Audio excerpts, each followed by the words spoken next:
Jadi kan kalau misalnya undang-undang PPRT ini udah digolkan, jadi ada hak dan kewajiban yang seimbang.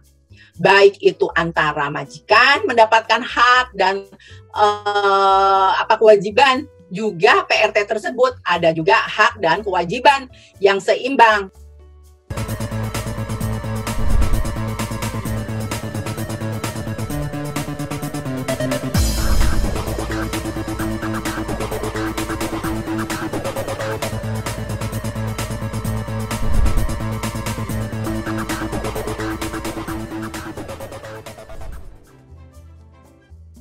Ibu kalau nggak salah dengan teman-teman Kawani juga mendukung RUU perlindungan PRT, Bu, kan? Hampir karena di PRT yang dikirim ke luar negeri itu hampir yang mayoritas memang dari ibu-ibu ataupun anak-anak remaja yang rentan dalam tindak kejahatan, perdagangan dan sebagainya. Posisinya seperti apa, Bu, dengan undang-undang ini juga sejenis kah dengan PKS? Nah gini, undang-undang PRT ya, kita kan mempunyai perlindungan tenaga kerja yang ke luar negeri. PRT ya, yang berada di Indonesia ya, yang bekerja dengan pihak ekspatriat dari negara lain. Nah, sedangkan ekspatriat pekerja yang dari negara lain itu sudah dilindungi hukumnya.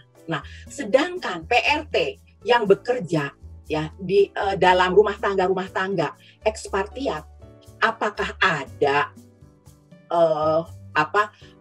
undang-undangnya? Apakah ada perlindungan hukumnya? Kan tidak ada. Nah, kemudian juga terutama mereka itu pekerja rumah tangga itu kan kita tidak mau adanya perbudakan terus-menerus ya sepanjang sepanjang zaman, kan tidak kan. Kita menginginkan adanya peningkatan sumber daya manusia. Jadi PRT melahirkan PRT lagi, kan kita tidak inginkan seperti itu, ya kan? Bagaimana kalau PRT ini tidak dilindungi? Nah, contohnya ya, sekarang lulusan SD kadang yang tidak bisa mengikuti pendidikan. Itu ya sudahlah, gampang ambil jalan pintasnya untuk menjadi PRT. Nah, sedangkan PRT yang bekerja di rumah tangga itu kan tidak ada tidak ada penilaian, baik itu tenaganya, baik itu keahliannya, baik itu jam kerjanya, itu tidak diatur. Nah, sekarang ini PRT ada yang gajinya misalnya 500, bahkan sampai 5 juta. Nah, kalau misalnya sudah ada undang-undang PRT, itu sudah ada dinilai dari kemampuan PRT itu sendiri. Kemudian ada satu PRT yang kerjanya ya dari pagi sampai malam. Nata laksana rumah tangga, masak, nyuci, semuanya. Nah, kemudian sakit. Nah, siapa yang menjamin? Tidak ada jaminannya. Nah, sekarang itu sudah ada seperti BPJS-nya, penjamin tenaga kerja. Yang kita bayarnya tuh hanya nggak seberapa lah, hanya mengeluarkan uang 30.000, tapi dan mendapat jam sostek untuk sebulan. Nah, nanti kalau sudah ada undang-undang PRT, nah ini semuanya diatur. Nah, gajinya itu kalau nggak salah ya, antara 1,2 sampai 1,7 atau 1,5. Jadi ada aturannya sesuai dengan kondisi PRT itu sendiri gitu. Jadi bukan hanya melindungi PRT, tetapi melindungi majikan yang biasa jadi broker-broker PRT. Itu juga ditertibkan, begitu. Kita tentunya harus memperjuangkan, begitu, perlindungan tenaga kerja. Nah, pernah ada kejadian PRT yang bekerja di ekspatriat dari Korea.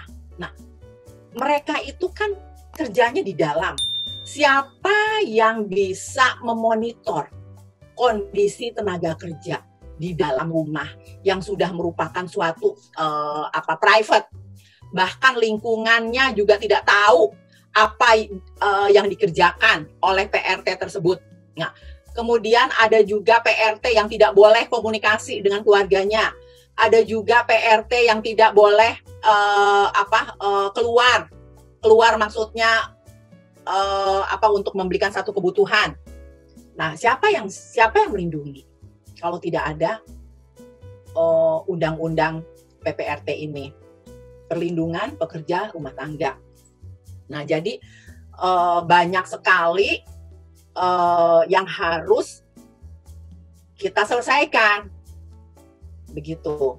Nah, belum lagi jadi kan kalau misalnya undang-undang PPRT ini udah digolkan, jadi ada hak dan kewajiban yang seimbang, baik itu antara majikan mendapatkan hak dan kewajiban, juga PRT tersebut ada juga hak dan kewajiban yang seimbang, begitu. Ada juga PRT yang minta gaji dengan semena-mena, kemudian kerjanya hanya satu jenis pekerjaan, kemudian setelah itu pergi begitu saja. Nah, kan karena nggak ada aturannya, begitu. Kemudian juga kalau misalnya ada undang-undang PPRT, ini kan kita ini sebagai majikan juga mendapatkan perlindungan. Nah, seperti contohnya jam sostek mungkin akan dibayar oleh pemerintah dan monitor oleh pemerintah, begitu. Kalau mereka sakit, kalau sekarang kan mereka sakit itu dibiayain oleh majikan, begitu. Jadi untuk perlindungan terhadap mereka, karena kita kan tidak mau ada perbudakan secara terus-menerus kan di Indonesia, begitu. Nah, kalau misalnya sudah ada undang-undang PPRT, misalnya harus SMA untuk pekerja rumah tangga yang sebagai governors, mengatur tata laksana rumah tangga, atau misalnya yang kerjanya nyuci, ngepel, itu pendidikan minimal SMP. Nah, mau tidak mau kan dampaknya ini sangat luar biasa terhadap pendidikan di pedesaan, yang harus kamu nggak bisa menjadi PRT, kamu pendidikannya apa? Pendidikannya minimal harus SMP, begitu. Nah, jadi juga ada multiplier effect juga yang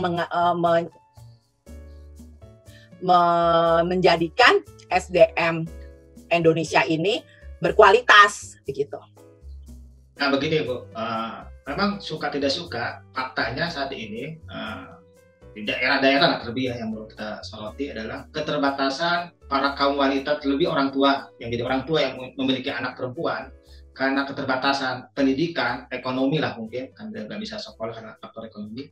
Nah, bagaimana perannya Kowani untuk memberikan pencerahan terhadap orang tua yang memiliki anak supaya anak-anak ini tidak jadi korban perdagangan orang, bahkan perkawinan di bawah umur.